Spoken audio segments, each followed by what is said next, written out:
Olá, estamos de volta com o Espaço Livre e hoje falando dos mecanismos de prevenção e combate à corrupção. Comigo, o professor da USP, Gustavo Justino de Oliveira. Professor, falei no final do bloco anterior o quanto as pequenas corrupções do dia a dia, elas corroboram, elas reforçam a ideia do jeitinho brasileiro e o quanto a gente pode analisar que isso está enraizado na cultura do brasileiro, do cidadão. Sem dúvida alguma, esse é um tema polêmico, mas importante, né, de ser enfrentado. Os 3 pontos são importantes aqui. O primeiro é a relação que a sociedade brasileira, o cidadão brasileiro tem com o público, né? E isso é importante saber para que a gente entenda a concepção de ética pública que está presente na sociedade brasileira. Então, assim, o brasileiro, ele tem uma cultura, isso está mudando, né? Mas o brasileiro tem uma cultura na sua raiz muito individualista, muito personalizada, né? E aí, o importa mais ao brasileiro o seu microcosmos, né, a sua vida, o seu espaço mais próximo, né, os seus círculos sociais mais próximos do que o espaço público, né? Isso tem a ver justamente com a nossa história política, né? Grandes períodos de ditadura, né, e períodos curtos de democracia. Então, essa é uma questão importante. Isso leva à visão de ética pública. O brasileiro tem uma visão muito distorcida do que é o setor público, né? E o que acontece também? A ética pública, portanto, não tem condutas ou padrões de conduta muito claros para o brasileiro. Isso tem a ver também com essa mistura do público e do privado. Então, a gente cria um círculo vicioso, né, que é difícil de romper. Mas nos últimos 30 anos, que é justamente o processo aí de redemocratização brasileira, nós estamos avançando a passos largos. Eu vou te dar um exemplo, a questão da lei da ficha limpa. Né? A lei da ficha limpa é uma conquista da sociedade brasileira. O Legislativo se viu obrigado a colocar em votação um texto decorrente de um projeto de iniciativa popular. Né? E quando é que a gente imaginar que isso iria acontecer? Né? Isso acontece justamente quando os sistemas democráticos estão mais amadurecidos. Então, eu acho que, embora existam ainda critérios que definam o brasileiro ainda como muito alheio ao que acontece no espaço público, e às vezes uma falsa ideia de conivência, né? Porque na verdade não é conivência, é como se aquele assunto não fosse dele. Sim. É um assunto incômodo, né? E isso leva a essas práticas individualistas que você mencionou, que parece que não tem nenhuma repercussão no setor público ou na ética pública. E, em verdade, você pagar uma propina para um agente de trânsito, né? Você deixar de pagar impostos, né? Por exemplo. Não devolver o troco a mais. Exato. Não declarar, né? E tudo mais, são sim condutas que estão muito afastadas daquilo que nós podemos conceber como uma ética pública voltada à proteção dos valores, dos padrões de conduta, da moral, no sentido, né, de que toda a sociedade tem a sua moral também, e daquilo que é certo ou errado.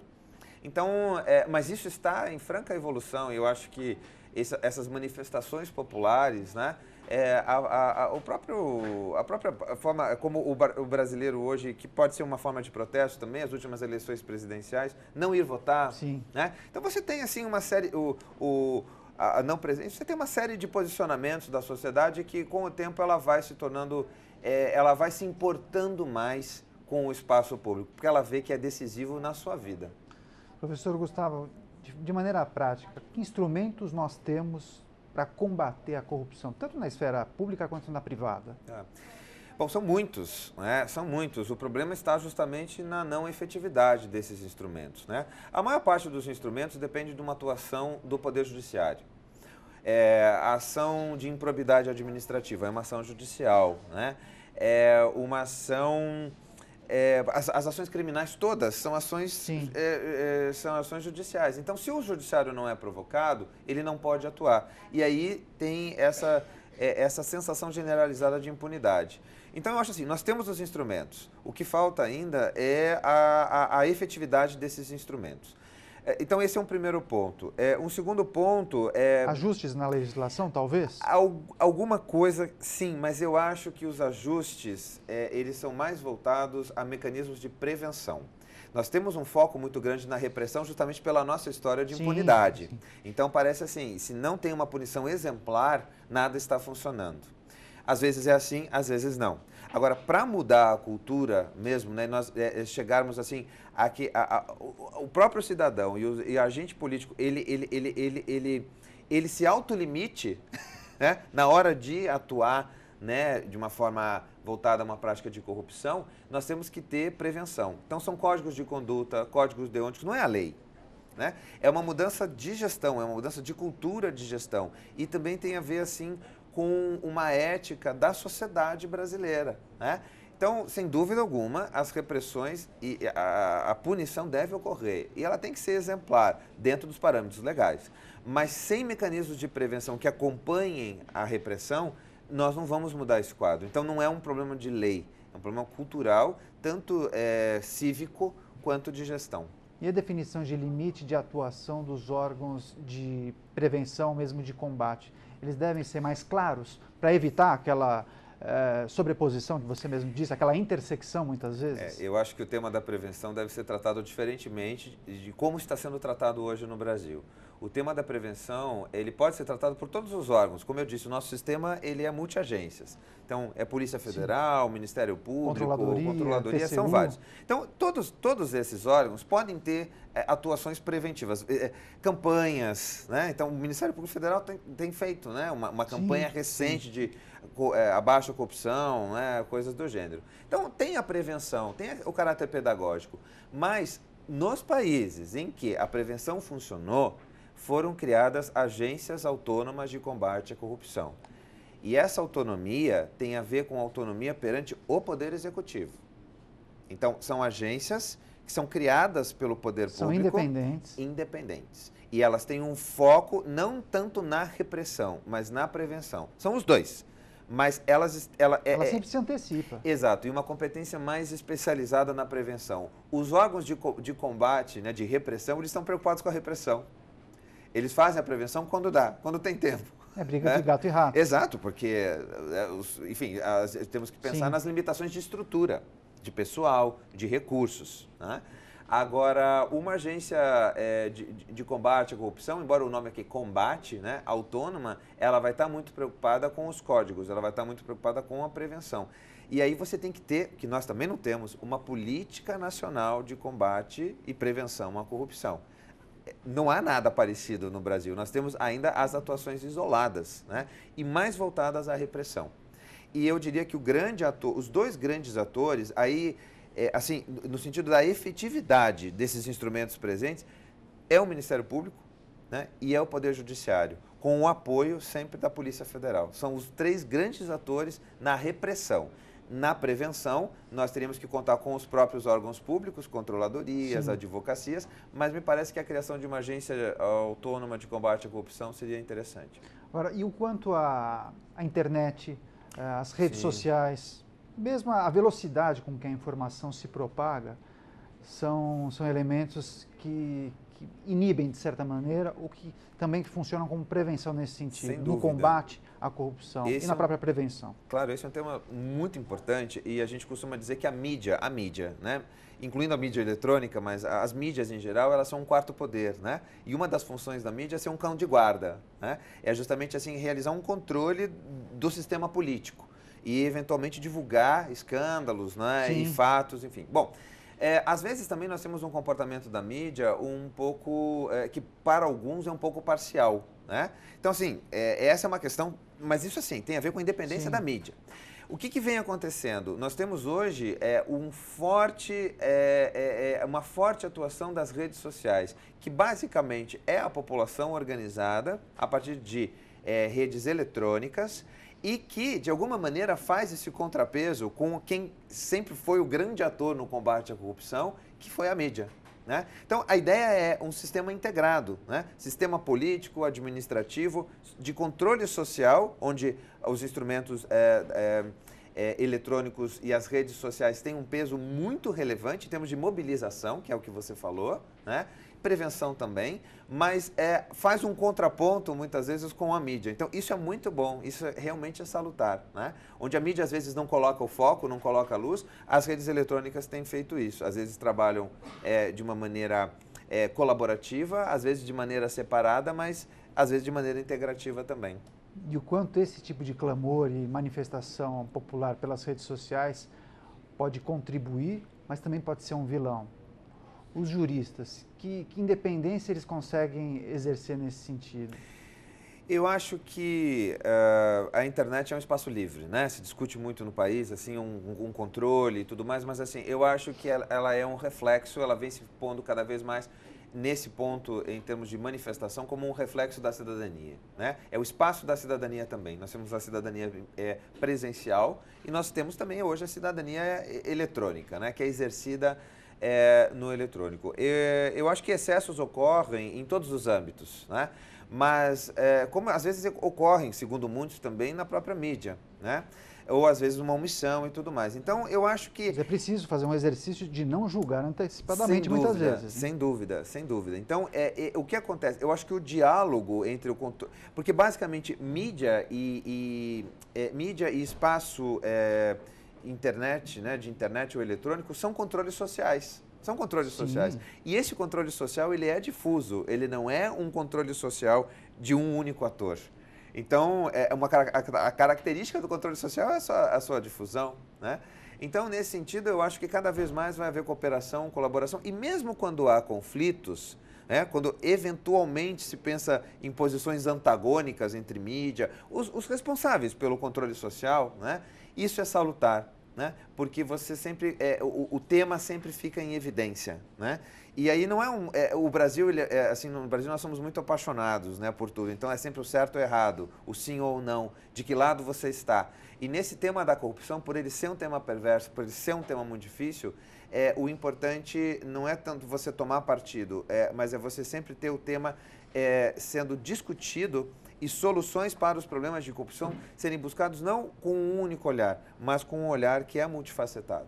E isso tem a ver com democracia, né? Isso tem a ver com espaço democrático e com uma multiplicidade de atores, todos, né, voltados a uma finalidade comum que me parece ser combater a corrupção e voltar à questão da gestão dos recursos públicos de maneira responsável e eficiente. Basicamente é isso que se quer, né? E se a gente for comparar o Brasil com outros países? Que cenário é esse? Estamos bem, avançamos muito ou tem países que já têm dispositivos muito diferentes, extraordinários? Claro que as realidades são muito diferentes, né? Mas e aí? Sim, essa sua pergunta ela é uma pergunta-chave, porque no tema da corrupção, como ele é um tema global, ele não é um tema doméstico exclusivamente de um ou outro país. Países desenvolvidos e com uma situação econômica muito boa também sofrem com isso. O enfrentamento da corrupção sempre se dá em um cenário, hoje, né, isso é muito comum, isso é muito corrente, se dá num cenário de cooperação internacional. Então, por exemplo, como é que nós chegamos às leis que nós temos?